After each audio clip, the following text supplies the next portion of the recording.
Hi ಎಲ್ರಿಗೂ ನಮಸ್ಕಾರ. ಎಲ್ಲರೂ ಹೇಗಿದ್ದೀರಾ? ಹೋಪ್ ಎಲ್ಲರೂ ಚೆನ್ನಾಗಿದ್ದೀರಾ ಅಂತ ಹೇಳ್ತಾ ಈ ವಿಡಿಯೋನ ಶುರು ಮಾಡ್ತಾ ಇದ್ದೀನಿ. ಯಾರಾದರೂ ಸಬ್ಸ್ಕ್ರೈಬ್ ಆಗಲಿಲ್ಲ ಅಂದರೆ ಬೇಗ ಬೇಗ ನನ್ನ ಚಾನಲ್ನ ಸಬ್ಸ್ಕ್ರೈಬ್ ಮಾಡಿ, ಎಲ್ಲೂ ಸ್ಕಿಪ್ ಮಾಡಿದೆ ವಿಡಿಯೋನ ಕೊನೆ ತನಕ ನೋಡಿ ನನಗೆ ಸಪೋರ್ಟ್ ಮಾಡಿ. ಇವತ್ತು ಸಂಡೇ ಮಿನಿ ವ್ಲಾಗ್ ಆಗಿರುತ್ತೆ. ನಮ್ಮಮ್ಮ ಇವತ್ತು ಊರಿಗೆ ಹೋಗ್ತಾ ಇರ್ತಾರೆ. ಇದು ಈವ್ನಿಂಗ್ ವ್ಲಾಗು. ನಾನು ನನ್ನ ಮಗ ಬಿಟ್ಬಿಟ್ಟು ಹಾಗೆ ಅವನಿಗೆ ಕಟ್ಟಿಂಗ್ ಮಾಡಿಸ್ಬೇಕಾಗಿರುತ್ತೆ, ಸ್ವಲ್ಪ ಮಾಡಿಸ್ಕೊಂಡು ಬರೋಣ ಅಂತ ಹೇರ್ಸಲ್ಲಿ ಅವನಿಗೆ ಕರ್ಕೊಂಡು ಹೋಗ್ತಾ ಇದ್ದೀನಿ. ಸೊ ಹೋಗಬೇಕಾದ್ರೆ ಒಂದಷ್ಟು ವಿಡಿಯೋ ಮಾಡ್ಕೊಳ್ಳೋಣ ಅಂತ ವಿಡಿಯೋ ಮಾಡ್ತಾ ಇದ್ದೆ, ಯಾಕಂದರೆ ನಾನು ಸ್ವಲ್ಪ ಚೆನ್ನಾಗಿ ಕಾಣಿಸ್ತಿದ್ದೆ, ಚಬ್ಬಿ ಚಬ್ಬಿ ಥರ. ಸೊ ವೆದರು ಸ್ವಲ್ಪ ಕಾಮಾಗಿತ್ತು. ಅದಾದಮೇಲೆ ಅವನು ಆ ಕಡೆ ಈ ಕಡೆ ಆಟಾಡ್ತಾ ಇರ್ಬೇಕಾದ್ರೆ ನಂಗೆ ಕರೆದು ಅಷ್ಟು ಪೋಸ್ ಕೊಡಿಸ್ತಾ ಇದ್ದೆ. ಸೊ ನಮ್ಮಮ್ಮ ರೆಡಿ ಆಗೋ ತನಕ ನಮ್ಗೆ ಇನ್ನೇನು ಕೆಲಸ. ನಂದಾದರೆ ಚಿಕ್ಕ ಹೇಗೂ ಬೇಗಿಲ್ಲ ರೆಡಿ ಆಗಿಬಿಡ್ತೀನಿ. ಆದರೆ ಅಮ್ಮ ಸ್ವಲ್ಪ ಲೇಟ್ ಅಲ್ವಾ ಅಂದ್ಬಿಟ್ಟು ಎಲ್ಲ ಅವ್ರ ಕೆಲಸ ಎಲ್ಲ ಮಾಡಿ ಬರಬೇಕಲ್ಲ. ಊರಿಗೆ ಹೋಗ್ತಾ ಇದ್ದೀನಿ ಅಂದರೆ ಎಲ್ಲ ಮಾಡಿಟ್ಟು ಬರಬೇಕು ನಮಗೆ.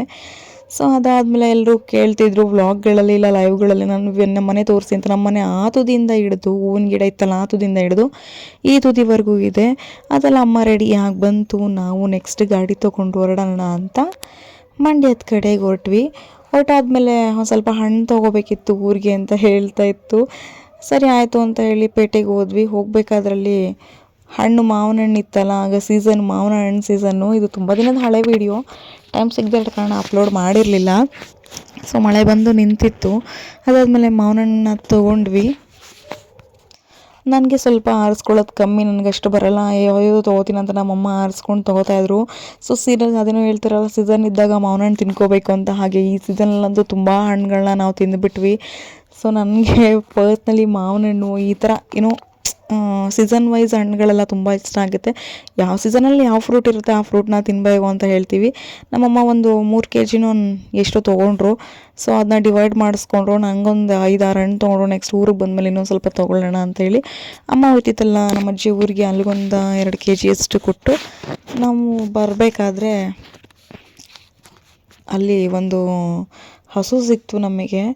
ನನಗಂತೂ ಹಸು ನೋಡಿ ಭಯ ಆಗ್ತೈತೆ, ಯಾಕಂದರೆ ಮಾರ್ಕೆಟ್ ರೋಡ್ಗಳಲ್ಲಿ ತುಂಬ ಹಸುಗಳಿದೆ. ಎಷ್ಟೋ ಹಸು ಗುದ್ದುಬಿಟ್ಟಿದೆ. ಲಾಸ್ಟ್ ಟೈಮ್ ನಮ್ಮ ಅಮ್ಮಂಗೆ ಗುದ್ದುಬಿಟ್ಟಿದ್ದು ಒಂದು ಹಸು. ಸೊ ಅದಾದಮೇಲೆ ಅಲ್ಲಿ ಅದು ನೋಡಿ ಪ್ಲಾಸ್ಟಿಕ್ನೇ ತಿಂತಾ ಇರುತ್ತೆ. ಯಾಕಂದರೆ ಈಗಂತೂ ಎಲ್ಲ ಅಲ್ಲಿ ಇಲ್ಲಿ ಪ್ಲಾಸ್ಟಿಕ್ ಹರಡಿ ಹಸು ದನ ಎಲ್ಲ ಪ್ಲಾಸ್ಟಿಕ್ನ ತಿಂತಾ ಇದ್ದಾವೆ. ಸೊ ಆದಷ್ಟು ಪ್ಲಾಸ್ಟಿಕ್ನ ಅವಾಯ್ಡ್ ಮಾಡಿ ಡಸ್ಟ್ಬಿನ್ಗಳೆಲ್ಲ ಹಾಕಿ ಈ ಥರ ಎಲ್ಲ ಹಾಕಿದ್ರೆ ಹಸುಗಳಿಗೆ ತರಕಾರಿ ಸಿಪ್ಪೆಗಳು, ಹಣ್ಣುಗಳ ಸಿಪ್ಪೆಗಳ ಜೊತೆ ಪ್ಲಾಸ್ಟಿಕ್ಕು ಹೋಗುತ್ತೆ. ಮಿಸ್ ಆಗಿ ತಿಂದರೆ ಆದರೂ ನಾವೇನು ಮನುಷ್ಯರು ಹೇಗೋ ಗೊತ್ತಾಗುತ್ತೆ, ಬಟ್ ಅವಕ್ಕೆ ಗೊತ್ತಾಗಲ್ಲ. ಪ್ಲೀಸ್ ಆದಷ್ಟು ಅವಾಯ್ಡ್ ಮಾಡಿ. ಅದಾದಮೇಲೆ ಬಾಳೆಹಣ್ಣು ತೊಗೋಬೇಕಿತ್ತು. ನೆಕ್ಸ್ಟ್ ಬಾಳೆಹಣ್ಣು ಹತ್ರಕ್ಕೆ ಬಂದ್ವಿ. ಅಲ್ಲಾದ್ಮೇಲೆ ಬಾಳೆಹಣ್ಣು ತೊಗೊಂಡು ನಮ್ಮಮ್ಮನ್ನ ಬಿಟ್ಬಿಟ್ಟು ನಾವು ಹೊರಟಬೇಕಾದ್ರೆ ನನ್ನ ಮಗ ಕೇಳ್ದೆ ಏನಾದರೂ ಬೇಕ್ರಿಲಿ ತಿಂಡಿ ತೊಗೊಳ್ಳೋಣ ಅಂತ. ನಾನು ಸರಿ ಆಯಿತು ತೊಗೊಳ್ಳೋಣ ಅಂತ ಹೇಳಿ ಅಮ್ಮನ್ನ ಬಸ್ ಹತ್ತಿಸ್ಬಿಟ್ಟು ಬೇಕ್ರಿ ಕಡೆಗೆ ಹೋದ್ವಿ. ಅಲ್ಲಿ ನೋಡಿದ್ರೆ ವೆರೈಟೀಸ್ ಡಿಸೈನ್ಸ್ ಎಲ್ಲ ಇದ್ವು. ಬಟ್ ಮನೇಲಿ ಸ್ವಲ್ಪ ಅದು ಇದು ಏನೇನೋ ತಿಂಡಿಗಳಿದ್ದ ಕಾರಣ ನಾನೇನೂ ತೊಗೊಳ್ಳೋದು ಬೇಡ, ಒಂದೇನಾದರೂ ಬೇಕಾದದ್ದು ತೊಗೊಳ್ಳೋಣ ಅಂತ ಹೇಳಿ ಒಂದಷ್ಟು ನಮಗೇನೇನು ಇಷ್ಟ ಕೇಕ್ಗಳು, ಜ್ಯೂಸು, ಚಾಕ್ಲೇಟು, ರಸ್ಕು, ಬ್ರೆಡ್ ಒಂದಷ್ಟು ಎಲ್ಲ ತೊಗೊಂಡು ನೆಕ್ಸ್ಟ್ ಹೊರಟ್ವಿ. ಇದು ನನ್ನ my favourite sweet Champakali. So ಅದು ನೋಡ್ತಾ ಇದ್ರೆ ಬಾಯಿ ನೀರು ಸುರಿತಾ ಇರುತ್ತೆ. ಬಟ್ ಏನು ಮಾಡೋಣ, ಎಲ್ಲನೂ ತಿನ್ನೋಕ್ಕಾಗಲ್ಲ ಅಂತ ತೊಗೊಂಡು ಬಂದ್ವಿ. ಇಲ್ಲಿ ಹೇರ್ ಸಲೂನ್ ಹತ್ರ ಭರತ್ ಹೇರ್ ಡ್ರೆಸ್ಸಸ್ ಅಂತ ನಮ್ಮ ಅಪ್ಪ ಇದ್ದಿತ್ತವೆಂದ್ರೂ ನಮ್ಮ ಅಪ್ಪನೂ ಇಲ್ಲೇ ಕಟ್ ಮಾಡಿಸಿದ್ದು. ಸೊ ನನ್ನ ಮಗಂಗೆ ಇಲ್ಲೇ ಕಟ್ ಮಾಡಿಸೋದು. ಅದಾದಮೇಲೆ ಎಲ್ಲ ಕಟಿಂಗ್ ಶಾಪ್ಗಳಲ್ಲೂ ಈ ಥರದ್ದೊಂದು ಗಿಡ ನೆಟ್ಟಿರ್ತಾರೆ. ಇದೇನೋ ಅವ್ರದ್ದು ಸಿಂಬಲ್ ಅಂತೆ, ನನಗೂ ಗೊತ್ತಿರಲಿಲ್ಲ. ಒಂದು ಸಲ ಕೇಳಿದಾಗ ನಂಗೆ ನೆನಪಾಗಿದ್ದು. ಸೊ ನನ್ನ ಮಗ ಹೋಗಿ ವೆಯ್ಟಿಂಗ್ ಲಿಸ್ಟಲ್ಲಿ ಕೂತಿರ್ಬೇಕಾದ್ರೆ ಈ ಥರ ಚಿಕ್ಕ ಮಕ್ಳ ಹತ್ರ ಆಡ್ತಾ ಇರ್ತಾರಲ್ಲ, ಈ ಥರ ಚೇರ್ಗಳು ಸಿಕ್ಕಿದ್ರೆ ನಾವು ಈಗಲೂ ಹಾಡ್ತೀವಿ, ಅವ್ರು ಆವಾಗಲೇ ಹಾಡ್ತಿರ್ತಾರೆ. ಸೊ ಅವನು ಜುಗಿಲೆ ಹಾಡ್ತಾ ಇದ್ದ. ನೆಕ್ಸ್ಟ್ ಅವನು ಸರ್ದಿ ಹೋಗಿ ಎಷ್ಟು ಸೈಲೆಂಟಾಗಿ ಅಂದರೆ ಆಗಿಂದನೂ ಅಷ್ಟೇ ಅಂಕಲ್ ಯಾವಾಗಲೂ ಅವನಿಗೆ ಕ್ಲೋಸ್ ಆಗಿಬಿಟ್ಟಿದ್ರಲ್ಲ, ಸೈಲೆಂಟಾಗಿ ಕೂತ್ಕೊಂಡು ಹೇರ್ ಡ್ರೆಸ್ಸಸ್ ಮಾಡ್ಕೋತಿರ್ತಾನೆ. ನಮಗೆ ಈ ಚಿಕ್ಕ ವಯಸ್ಸಲ್ಲಿ ಹೇರ್ ಸ್ಟೈಲ್ ಅಂದ್ರೇ ಗೊತ್ತಿರಲಿಲ್ಲ. ಆದರೆ ಈಗಿನ ಮಕ್ಕಳು ಆ ಥರ ಅಲ್ಲ, ಫುಲ್ಲು ಮಾಡ್ರನ್ನು ಹೆಬ್ಬುಳ್ಳಿ ಕಟ್ಟಿಂಗು, ಹೆಬ್ಬಾವು ಕಟ್ಟಿಂಗು ಅಂತ ಹೇಳ್ಕೊಂಡು ಅವ್ರು ಯಾವ್ದು ಬೇಕೋ ಅದನ್ನ ಯಾವುದು ವಿಡಿಯೋದಲ್ಲಿ ನೋಡಿರ್ತಾರೆ ಅದನ್ನು ಮಾಡಿಸ್ಕೊತಾನೆ. ಅದಾದಮೇಲೆ ಈ ಸಲ ಒಂದು ಕಟ್ಟಿಂಗ್ ಕೇಳಿದ್ದಾನೆ, ಬ್ರಾಟ್ ಅಂತ ಫಿಲಮ್ ಬಂದಿದ್ದಿಲ್ಲ, ಸಾಂಗ್ ಬಂದಾಯ್ತಲ್ಲ, ಆ ಥರ ಕಟ್ಟಿಂಗ್ ಮಾಡಿಸ್ಬೇಕಂತೆ. ಎಷ್ಟು ಸೈಲೆಂಟಾಗಿ ಮಾಡಿಸ್ಕೊತಿದ್ದಾನೆ ನೋಡಿ. ಅದಾದಮೇಲೆ ಮೊದಲು ಒಂದು ಲುಕ್ ಕೊಟ್ಟಿದ್ದ ಮಮ್ಮಿ. ನಾನು ಫ್ರೀಯಾಗಿ ಕೂತ್ಕೊಂಡಿರ್ಬೇಕಾದ್ರೆ ಇನ್ನೇನು ಮಾಡ್ಕೊಳ್ಳೋದು ಅಂತ ಹೇಳಿ ಒಂದಷ್ಟು ಹೊತ್ತು ಲೈವ್ ಮಾಡಿಬಿಟ್ಟು ಫೋಟೋ ಮಾಡ್ಕೊಂಡಿದ್ದೆ. ಇದು ಕಟ್ಟಿಂಗ್ ಮಾಡಿಸ್ಕೊಳ್ಳೋಕೆ ಮೊದಲು ಫೋಟೋ ಮಮ್ಮಿ ಕ್ಯಾಪ್ಚರ್ ಮಾಡ್ಕೊ ಅಂತ ಮಾಡ್ಕೊಂಡ. ಅದಾದಮೇಲೆ ಹೋಗಿ ಬಂದ ತಕ್ಷಣ ಈ ಥರ ಆಗಿರ್ತೀನಿ, ಮತ್ತೊಂದು ಸಲ ಕ್ಯಾಪ್ಚರ್ ಮಾಡ್ಕೊ ಅಂತ ಹೇಳಿದ್ದ. ಸೊ ಹೋಗಬೇಕಾದ್ರೆ ಈ ಥರ ಹೋದವನು ಬರಬೇಕಾದ್ರೆ ಯಾವ ಥರ ಬರ್ತಾನೆ ಅಂತ ನಾನು ನಿಮಗೆ ತೋರಿಸ್ತೀನಿ ನೋಡಿ. ನನಗಂತೂ ಕಾಮಿಡಿ ತಡ್ಕೊಳಕ್ಕಾಗ್ತಿರ್ಲಿಲ್ಲ. ಇಲ್ಲಿ ನೋಡಿ ಎಲ್ಲ ಗೆಡ್ಡೆ ಕಿತ್ತು ಓದಿ ಕ್ಯಾತ್ನಂಗೆ ಆಗ್ಬಿಟ್ಟವನೆ, ಯಾಕಂದರೆ ಸ್ಪ್ರೇ ಮಾಡಿ ಎಲ್ಲ ನೀಟಾಗಿ ಬಾಚಿಬಿಟ್ಟಿರ್ತಾರಲ್ಲ ಕೂದಲು ಬರೋ ತನಕ. ಹಾಗೇನೆ ಅದಾದ್ಮೇಲೆ ಪಾನಿಪುರಿ ತಿನ್ನಬೇಕು ಅಂತ ಹೇಳ್ದ. ಮಂಡ್ಯಕ್ಕೆ ಬಂದಾಗ ಅಷ್ಟೇ ಅವನಿಗೆ ಪಾನಿಪುರಿ ಗೋಬಿ ಎಲ್ಲ ನಾನು ಕೊಡ್ಸೋದು, ಜಾಸ್ತಿ ಮನೆಗೆ ತೊಗೊಂಡು ಹೋಗಲ್ಲ. ಪಾನಿಪುರಿ ಅಂತ ಹೇಳಿಬಿಟ್ರೆ ಖುಷಿ ಈಗಿನ ಮಕ್ಕಳಿಗೆ. ಸೊ ಹೆಲ್ತ್ ಎಷ್ಟು ಕಾನ್ಷಿಯಸ್ ಆಗಿರಬೇಕು ಅಂತ ಅವ್ರಿಗೆ ಗೊತ್ತಿರಲ್ಲ, ಸಿಕ್ಕಿದ್ದೆಲ್ಲ ತಿನ್ನಬೇಕು. ಆಲ್ರೆಡಿ ಸೂರ್ಯ ಮುಳುಗ್ತಾ ಇದ್ದ, ಮಳೆ ಬರೋ ಸಿಚುವೇಶನ್ನು ಇತ್ತು. ನಮ್ಮೂರಿಗೆ ಅಲ್ಲ ಆನ್ ದಿ ವೇ ಹೋಗಬೇಕಾದ್ರೆ ಇಲ್ಲೊಂದು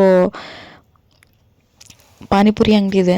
ಸೊ ಅಲ್ಲಿ ಟೇಸ್ಟ್ ಮಾಡೋಣ ಅಂತ ಹೇಳಿ ಒಂದು ಮಸಾಲೆ ಪುರಿ, ಒಂದು ಪಾನಿಪುರಿ ತೊಗೊಂಡ್ವಿ. ಕಟಿಂಗ್ ಮಾಡಿಸಾದ್ಮೇಲೆ ಎಲ್ಲ ಡಿಫ್ರೆಂಟಾಗಿ ಕಾಣಿಸ್ತಾ ಇರ್ತಾರೆ ಅಲ್ವ ಗಂಡು ಮಕ್ಳುಗಳು, ಅದನ್ನು ನೋಡಿ ನಗು ಬರ್ತಾಯಿತ್ತು ನನಗೆ. ಸೊ ಅವನು ಹೇಳ್ತಾ ಇದ್ದ ಅದು ಇದು ಅಂತ. ಮಾಮೂಲಿ ಇರ್ತಾವಲ್ಲ ಮಕ್ಳು ಕತೆ ಪುರಾಣ, ಅವನ್ನೆಲ್ಲ ಕೇಳ್ಕೊಂಡು ಪಾನಿಪುರಿ ನೆಕ್ಸ್ಟ್ ಬಂತು. ನನಗೂ ಪಾನಿಪುರಿ ಅಂದರೆ ಬಾಯಲ್ಲಿ ನೀರು ಸೋರುತ್ತೆ. ನಾವೆಲ್ಲ ಹೇಳ್ಕೊಡುವಾಗೆ ಇಲ್ಲ ಈಗಿನ ಮಕ್ಕಳಿಗೆ, ಅವ್ರಿಗೆ ಹೆಂಗೆ ಬೇಕಂಗೆ ಹಾಕ್ಕೊಂಡು ತಿಂತಾಯಿರ್ತಾರೆ, ಅಭ್ಯಾಸ ಮಾಡ್ಕೊಂಬಿಟ್ಟಿರ್ತಾರೆ. ಸೊ ಜಾಸ್ತಿ ಏನು ನಾನು ಮನೆಗೆ ತೊಗೊಳಲ್ಲ, ಹಿಂಗೆ ಹೋದಾಗ ಬಂದಾಗ ಅಷ್ಟೇ ನಾನು ಕೊಡ್ಸೋದು, ಯಾವಾಗಾದರೂ ಅಪರೂಪಕ್ಕೆ ಕೇಳಿದ್ರಷ್ಟೇ. ಅದಾದಮೇಲೆ ನನಗೂ ಮಸಾಲೆ ಪುರಿ ಆರ್ಡ್ರ್ ಮಾಡಿದ್ದೆ, ನನಗೂ ಬಂತು.